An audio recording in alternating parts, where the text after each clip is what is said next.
गीता का 7वां अध्याय। मन है चंचल यादव राय, मन वश करने को कहो उपाय। मन में होत अनेक तरंग, शुभ अशुभ नहीं सूझत रंग। 5 चोर हैं भीतर तेरे, काम क्रोध मद लोभ वडेरे। 5 चोर के साथी जान, हाथ पाँव वो इंद्री मान। अर्जुन सुन मैं तोहे सुनाऊं, गूढ़ भेद जो है बतलाऊं। 7वां अध्याय प्रकृति भेद। कृष्ण भगवान बोले, हे पार्थ, तुम मुझ में मन लगाकर मेरे परायण हुए योग का अभ्यास करते हुए जिस प्रकार समस्त विभूति बल ऐश्वर्य आदि गुणों से पूर्ण सबका आत्मा रूप मुझको जान सकोगे, वह सुनो सुनाता हूँ। ऐसे मुझको जान लेने पर संसार में कुछ शेष जानने के लिए नहीं रहता, किंतु हजारों मनुष्यों में से कोई ही मुझे प्राप्त करने का प्रयत्न करता है, और उन प्रयत्न करने वालों में से कोई ही मुझे ठीक जान पाता है। पृथ्वी, जल, वायु, अग्नि और आकाश तथा मन, बुद्धि एवं अहंकार, ये 8 प्रकार की मेरी प्रकृति है। इन 8 भेदों वाली प्रकृति को तो जड़ तथा हे महाभावों, इससे दूसरी चेतना है जिससे यह संपूर्ण जगत धारण किया जाता है। समझने वाली बात तो यह है कि संपूर्ण भूत प्राणी इन दोनों प्रकृतियों से ही उत्पन्न होने वाले हैं। मैं ही जगत की उत्पत्ति प्रलय का मूल कारण हूँ। हे धनंजय, मेरे अतिरिक्त और कुछ भी दूसरा नहीं है। यह समस्त विश्व धागे में माला के मणियों की भांति मुझ में गुथा हुआ है, क्योंकि मैं जल में रस, सूर्य और चंद्रमा में प्रकाश, सब वेदों में ओंकार, आकाश में शब्द और समस्त पुरुषों में पुरुषत्व हूँ। पृथ्वी में गंध, अग्नि में तेज, संपूर्ण भूतों या प्राणियों में उनका जीवन और तपस्वियों में तप हूँ। हे अर्जुन, सब प्राणियों का आदि कारण मुझे ही समझो। मैं बुद्धिमानों की बुद्धि और तेजस्वियों का तेज हूँ। हे भरत श्रेष्ठ, मैं बलवानों की शक्ति और सामर्थ्य हूँ और भूतों में धर्म के अनुकूल काम हूँ। जितने सात्विक, राजस तथा तामस पदार्थ हैं, इन सबको मुझ में ही उत्पन्न समझो, किंतु मैं उनमें नहीं, वरन वे मुझ में हैं। सतोगुण, रजोगुण और तमोगुण, इन तीनों ही गुणों के भावों से यह समस्त जगत मोहित हो रहा है। इसलिए इन तीनों ही गुणों से परे मुझ अविनाशी को तत्व से नहीं जानता। कारण उसमें यह है कि यह अति विचित्र त्रिगुणात्मक मेरी माया बड़ी दुस्तर है, किंतु जो मनुष्य निरंतर मेरा भजन करते हैं वे इस माया को पार कर लेते हैं। इतना सरल उपाय होने पर भी आसुरी स्वभाव को धारण किए हुए मनुष्यों में नीच और बुरे कर्म करने वाले मूर्ख तो मुझे नहीं भजते। और हे भरत श्रेष्ठ, उत्तम कर्म करने वाले अर्थार्थी, आर्त, जिज्ञासु तथा ज्ञानी, ऐसे 4 प्रकार के भक्त मेरा भजन करते हैं। उनमें सदा मुझ में अनन्य भाव से स्थायी भक्ति रखने वाला ज्ञानी भक्त ही उत्तम है। उसे मैं सदैव प्रिय हूँ और वह मुझे प्रिय है।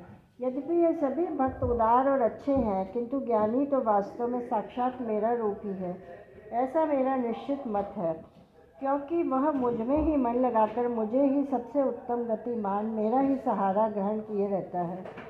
बहुत जन्मों के पश्चात ज्ञानी मेरे को ही पाता है, वासुदेव के अतिरिक्त और कुछ भी नहीं। ऐसा समझने वाला इस विचार से जो मेरा भजन करता है वह महात्मा पुरुष अत्यंत दुर्लभ है।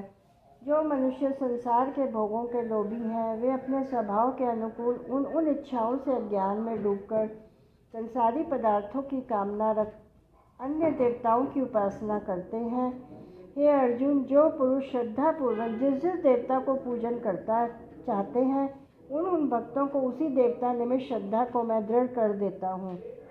उस श्रद्धा से युक्त हो उस देवता की उपासना करने से मेरे द्वारा ही रचित इच्छित भोग पदार्थ उसे प्राप्त होते हैं। देवताओं को पूजने वाले देवताओं को और मेरे भक्त जैसे भी हों, अंत में मुझे ही प्राप्त हो जाते हैं। मंदबुद्धि लोग अविनाशी, सबसे उत्तम, अजन्मा जानते हुए भी मुझ परमात्मा को मनुष्य की भांति जन्म लेने वाला केवल देहधारी ही मानते हैं। मैं भी अपने योग माया से ढका रहकर सबके लिए अप्रत्यक्ष नहीं होता। इसी कारण अज्ञानी पुरुष जन्म न लेने वाले मुझ अविनाशी ईश्वर को नहीं जान पाते। तथा हे अर्जुन, मैं बीत गया, भविष्य, आने वाला और वर्तमान जो अब है, उन सब प्राणियों को जानता हूँ, किंतु मुझे कोई नहीं जानता है। हे पार्थ, हे परंतप, इच्छा और द्वेष ईर्ष्या से उत्पन्न होने वाले सुख दुख आदि द्वंद्वों के मोह से संसार के समस्त प्राणी अज्ञानता को प्राप्त हो रहे हैं। परंतु पुण्य कार्य, शुभ वृत्ति और शुभ विचारों से जिन मनुष्यों के पाप नष्ट हो चुके हैं, वे पुरुष राग द्वेष आदि द्वंद्व के मोह से मुक्त होकर दृढ़तापूर्वक सब प्रकार से मेरी ही उपासना करते हैं। जो मेरी शरण लेकर जन्म लेने और मरने से छुटकारा पाने का यत्न करते हैं, वे पुरुष ब्रह्म को, संपूर्ण आत्मज्ञान को और संपूर्ण कर्म को जानते हैं। जो पुरुष अधिभूत, अधिदैव तथा अधियज्ञ सहित सबका आत्मरूप, सब में व्यापक मुझे ही जान लेते हैं, वे ध्याननिष्ठ युक्त चित्त वाले बड़भागी पुरुष अंतकाल यानी मरण समय में मुझको ही जानते हैं और मुझी को प्राप्त होते हैं। 7वें अध्याय का महात्म्य। नारायण जी बोले, हे लक्ष्मी, अब 7वें अध्याय का महात्म्य सुन। पटेल नामक नगरी में शंकुकर्ण नामी एक व्यापारी रहता था। एक बार वह अन्य व्यापारियों के साथ व्यापार करने गया। रास्ते में एक सर्प ने काट लिया और वह मर गया। अन्य व्यापारियों ने उसका दाह कर्म किया। वापस लौटकर उन्होंने उसका द्रव्य उसके पुत्र को दे दिया और गति कराने को कहा। उसके पुत्रों ने नारायण बलि आदि कर्म करा के अपने पिता का धन आपस में बांट लिया। छोटे पुत्र ने व्यापारियों से कहा, मुझे वह स्थान दिखाओ जहाँ मेरे पिता को सर्प ने काटा था, मैं उस सर्प को मारूंगा। व्यापारियों ने वह स्थान उसे जाकर दिखलाया। वहाँ एक बॉबी थी। वह कुदाल ही उस बॉबी को खोदने लगा तो एक सर्प निकला और बोला, मेरा घर क्यों खोदता है? बालक बोला, जिसने मेरे पिता को मारा है मैं उसे मारूंगा। सर्प बोला, मैं तेरा पिता हूँ, अपने पिछले कर्मों के कारण सर्प योनि में पड़ा हूँ। यदि मेरी गति करानी है तो किसी गीता पाठी ब्राह्मण की सेवा कर, उसके आशीर्वाद से मेरा उद्धार होगा। पुत्र ने लौट करके सभी गीता पाठी ब्राह्मणों को बुलवाकर गीता जी के 7वें अध्याय का पाठ कराया और भोजन कराया। ब्राह्मणों ने आशीर्वाद दिया। तब शंकुकर्ण विमान पर चढ़कर अपने पुत्र को धन्य करता हुआ बैकुंठ को वापस हुआ। नारायण जी बोले, हे लक्ष्मी, यह तुमने 7वें अध्याय का महात्म्य सुना।